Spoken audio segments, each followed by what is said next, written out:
Bienvenido al lado oscuro de la venganza. El mal nunca queda impune.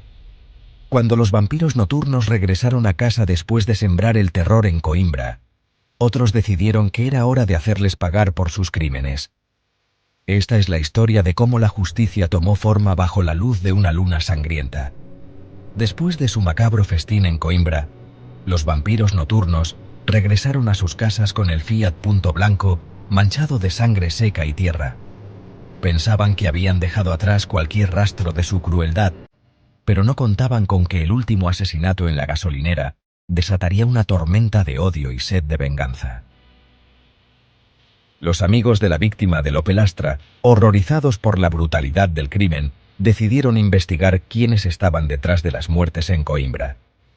No tardaron en seguir pistas. El Fiat Punto blanco visto en varios puntos de los crímenes, testigos que mencionaban a un grupo de 5 personas actuando sospechosamente, y finalmente, el nombre que susurraban entre los rumores: los vampiros nocturnos. Durante días, los chicos de Coimbra observaron, acecharon y planificaron su represalia. Sabían que enfrentarse directamente a los 5 sería peligroso, así que idearon un plan diabólico: capturar a 2 chicas cercanas al líder de los vampiros nocturnos para usarlas como cebo y llegar hasta ellos. Las chicas, 2 jóvenes inocentes que solían frecuentar al grupo de los vampiros nocturnos, fueron interceptadas cuando salían de un café cerca de la casa del líder.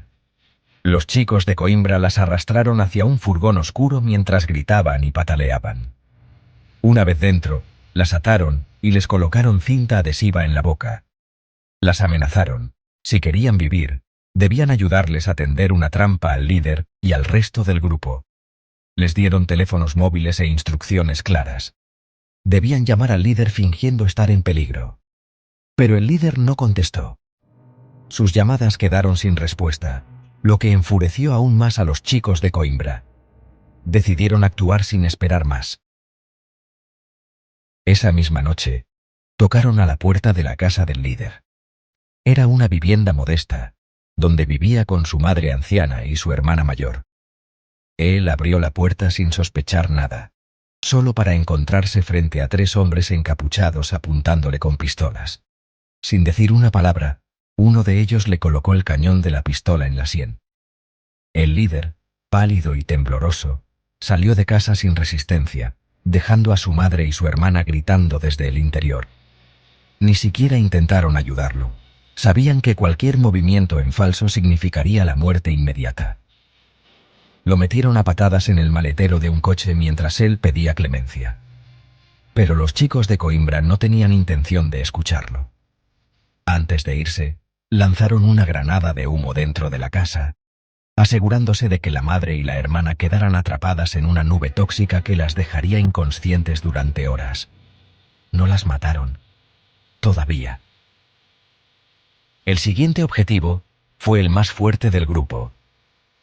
Vivía solo con su madre, una mujer frágil y enferma que apenas podía caminar. Los chicos de Coimbra irrumpieron en silencio, derribando la puerta principal. El fuerte estaba en el salón cuando los vio entrar. Intentó hacerse el valiente, pero al ver las armas apuntándolo, supo que no tenía escapatoria. Salió de casa a punta de pistola, dejando a su madre sollozando en el sofá. Lo metieron en el mismo maletero que ya contenía al líder, ambos jadeando y sudando por el miedo. Mientras tanto, dentro de la casa, los chicos de Coimbra ataron a la madre al radiador y le rompieron los tobillos con una barra de hierro antes de prender fuego a la sala de estar. Su grito ahogado fue lo último que se escuchó antes de que las llamas consumieran todo. Los otros 3 miembros de los vampiros nocturnos, la calculadora, la silenciosa y el bromista, no salieron de sus casas cuando escucharon las explosiones de disparos y los gritos distantes. Sus familias pagaron el precio de su cobardía. En la casa de la calculadora, ella vivía con su madre y una tía. Los chicos de Coimbra entraron sin previo aviso, destrozando todo a su paso. Ataron a ambas mujeres a la mesa del comedor y les rompieron cada dedo de las manos con un martillo. Luego, prendieron fuego a la cocina y cerraron todas las puertas, dejando que el humo las asfixiara lentamente mientras intentaban liberarse. En la casa de la silenciosa, también vivía con sus 2 tías y su hermano. Las encontraron durmiendo y las sacaron de la cama a patadas. Obligaron a una de las tías a beber ácido limpiador, mientras la otra era golpeada contra las paredes hasta que su cuerpo quedó irreconocible. Finalmente, obligaron al hermano a mirar videos de los crímenes cometidos por los vampiros nocturnos antes de cortarle la garganta con un cuchillo oxidado. Su cuerpo fue arrojado al jardín trasero como advertencia. En la casa del bromista, vivía con sus padres y un pequeño perro que siempre ladraba cuando había visitas. Los chicos de Coimbra entraron sin hacer ruido, pero el perro comenzó a ladrar histéricamente. Uno de ellos lo agarró y lo lanzó contra la pared, dejándolo inerte.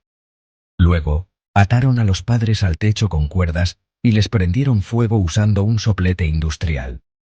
Sus gritos resonaron en toda la casa mientras las llamas devoraban sus cuerpos. Cuando todo terminó, los 5 vampiros nocturnos estaban muertos o destrozados física y emocionalmente.